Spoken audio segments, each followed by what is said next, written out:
are going to start with this solve example.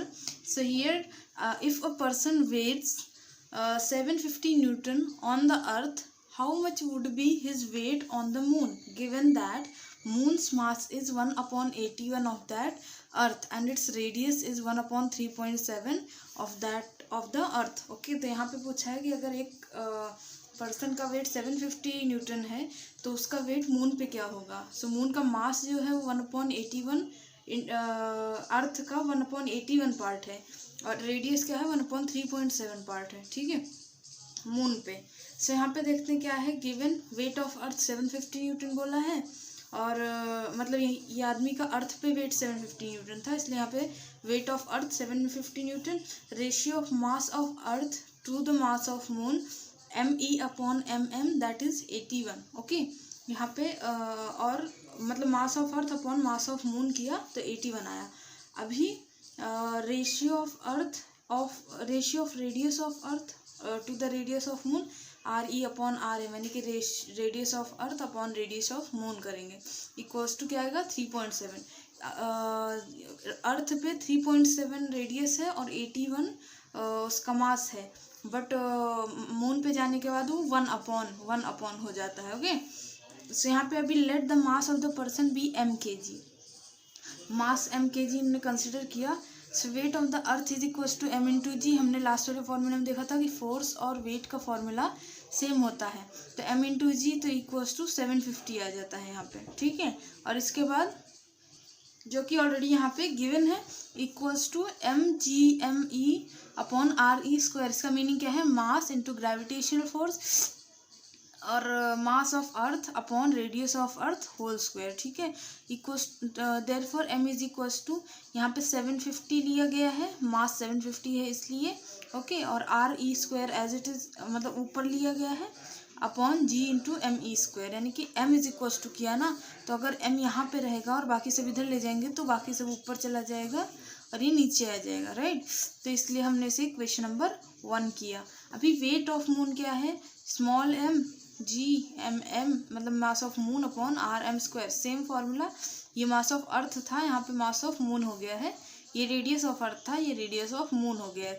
तो यहाँ पे भी सेम तरीके से 750 RE², यानी कि यहाँ पे अभी इन्होंने वेट ऑफ मून लिया है ना, तो इसलिए यहाँ पे ये वाला इक्वेशन यहाँ पे इन्होंने लिखा है और मल्टीप्लाइड बाय GMM/RM². राइट, यहाँ पे इसलिए यहाँ पे m की जगह पे इन्होंने ये पूरा वैल्यू लिखा, जो यहाँ पे m है इसकी जगह ये पूरा लिखा, मल्टीप्लाइड बाय जो बचा हुआ GMM/RM² था वो ये इस साइड की है. ठीक है, equals to 750 RE²/RM² into MM/ME, यानी कि 750 को साइड में ले लिया, इन दोनों को अलग अलग लिख दिया. Okay, equals to 750 into 3.7² into 1/81, यानी कि जो वैल्यूज़ यहाँ पे हैं ये यहाँ पे वैल्यूज़ हैं, यहाँ पे वैल्यूज़ हैं, उनको यहाँ पे ले लिया, यहाँ पे लिख दिया, मतलब इनकी जगह पे पुट कर दिया. तो यहाँ पे लास्ट में आंसर आता है 126.8 newton. Okay, so the weight on the moon is nearly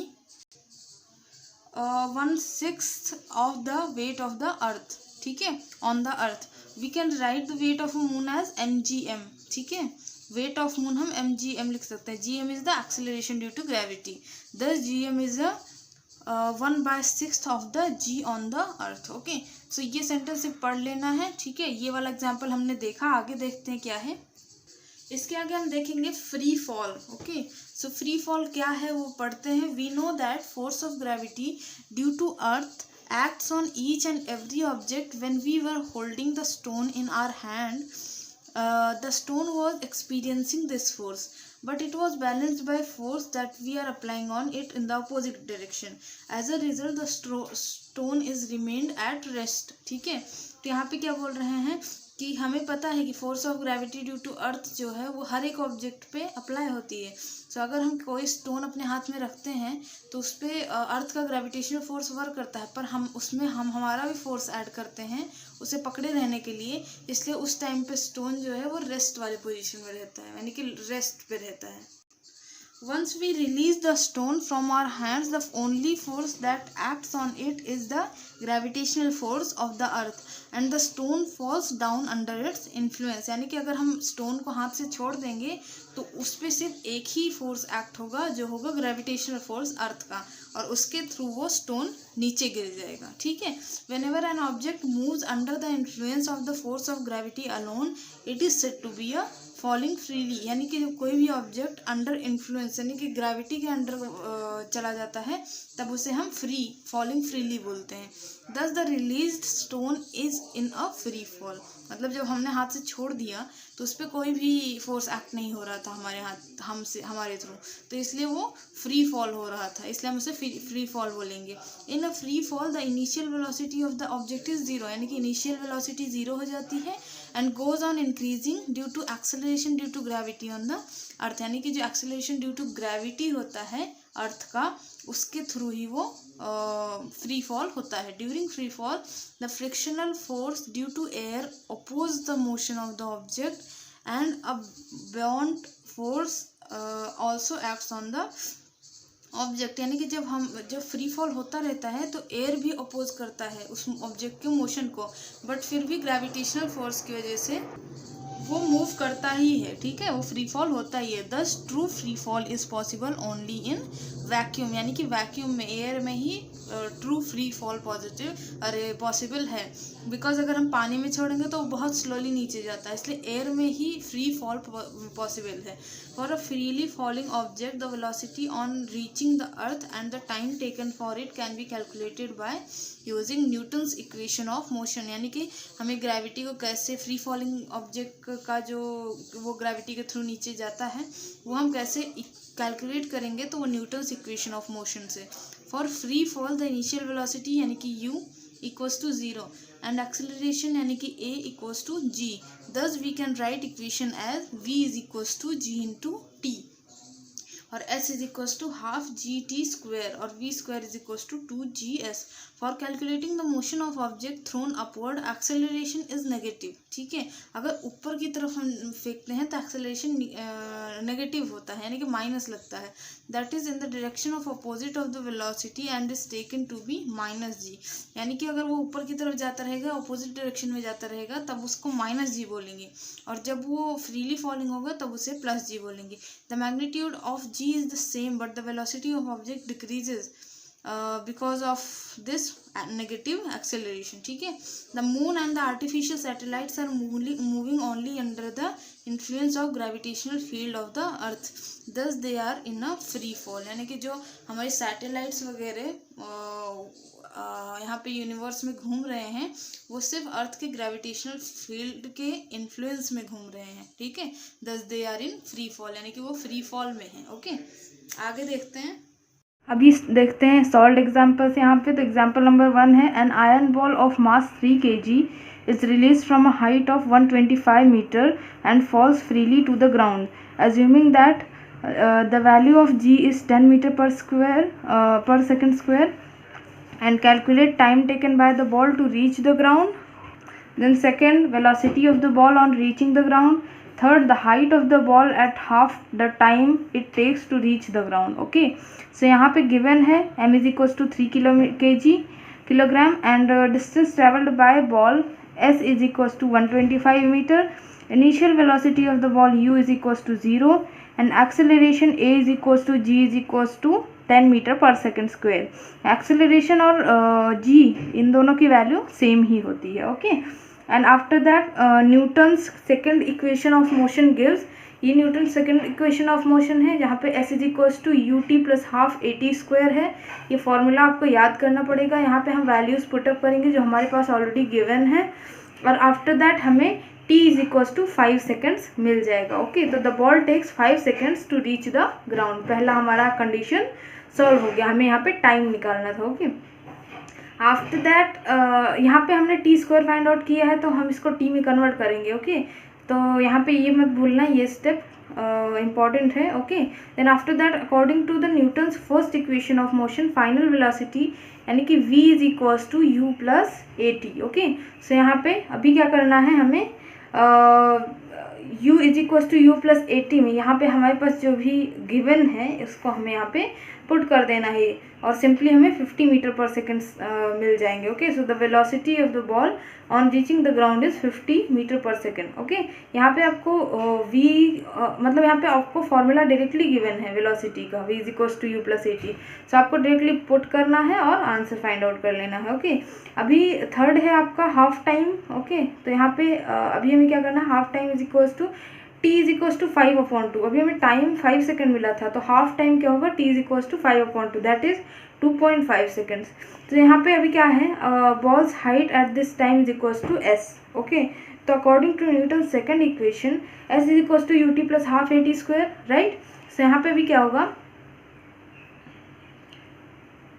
यहाँ पे जो न्यूटन्स का सेकेंड इक्वेशन है s = ut + ½ at², तो यहाँ पे s की वैल्यू हमें निकालनी है, राइट। तो हमें s की वैल्यू कैसे मिलेगी, u t और ½ at², ये सब हम यहाँ पे पुट कर देंगे तो हमें यहाँ पे वैल्यू मिल जाएगी। तो यहाँ पे the height of ball at half time, यानी कि अभी जितना मिला है हाफ टाइम इसका करना है, तो उसे 125 से माइनस कर दो। 125 से क्यों, क्योंकि वहाँ पे हमें स्टार्टिंग में जो क्वेश्चन दिया है यहाँ पे 125 मीटर हमें गिवन है हाइट, तो हमें हाफ टाइम निकालना है, इससे हम उस हाइट से जो s की वैल्यू आई है उसे हम माइनस कर देंगे तो हमें यहाँ पे वैल्यू मिल जाएगी। ठीक है, 93.75 मीटर।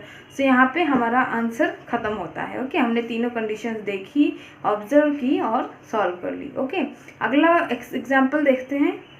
सो अभी ये है आपका अगला एग्जाम्पल। मे बी आपको इसमें थोड़ा सा विजिबल ना हो ठीक से, क्योंकि यहाँ पे बुक मुड़ी हुई है। आप अपनी टेक्स्ट बुक खोल के बैठिए, बट मैं एक्सप्लेन अच्छे से करने वाली हूँ, सो आपको completely समझ में आ जाएगा। So a tennis ball is thrown up and reaches a height of 4.05 metre and before coming down what was its initial velocity, so how much total time will it take to come down। okay, so यहाँ पे है assume g is equals to 10 meter per second square। तो यहाँ पे ये सब चीज़ें आपको given है। so for the upward motion of the ball final velocity, अभी यहाँ पे फाइनल वेलोसिटी ऑफ बॉल जो है वो v = 0 है। ठीक है, क्योंकि यहाँ पे इन्होंने बॉल फेंकी तो है पर अभी तक नीचे आई नहीं है, इसलिए वो होगा फाइनल वेलोसिटी। ठीक है, तो अभी distance travelled by the ball 4.05 metre. Then acceleration a is equals to -g equals to -10 metre per second square. -g क्यों लिया, मैंने बोला अगर अपवर्ड की तरफ फेंका गया है ओके तो वो बॉल तो वो -g हो जाएगा, बिकॉज नेगेटिव में हो जाएगा, क्योंकि यहाँ पे अगर फ्री फॉल होता है तो ही वो ग्रेविटेशनल फोर्स पॉजिटिव में रहता है, अदरवाइज वो नेगेटिव में जाता है। ठीक है, सो अगर वहाँ पे फोर्स अप्लाई हो रहा है तो ठीक है। So a is equals to -g that is equals to -10 metre per second square. यहाँ पे g इन्होंने दिया है, पर आपको यहाँ पे समझना है कि माइनस में होगा, नेगेटिव में होगा, बिकॉज यहाँ पे हमारा बॉल ऊपर की तरफ अभी तक थ्रोन अप हुआ है। Okay, so using Newton's third equation of motion क्या है, v² is equals to u² + 2as, right. तो यहाँ पे हम 0 is equals to u² + 2 into a की वैल्यू है -10 इंटू s की वैल्यू है 4.05, राइट।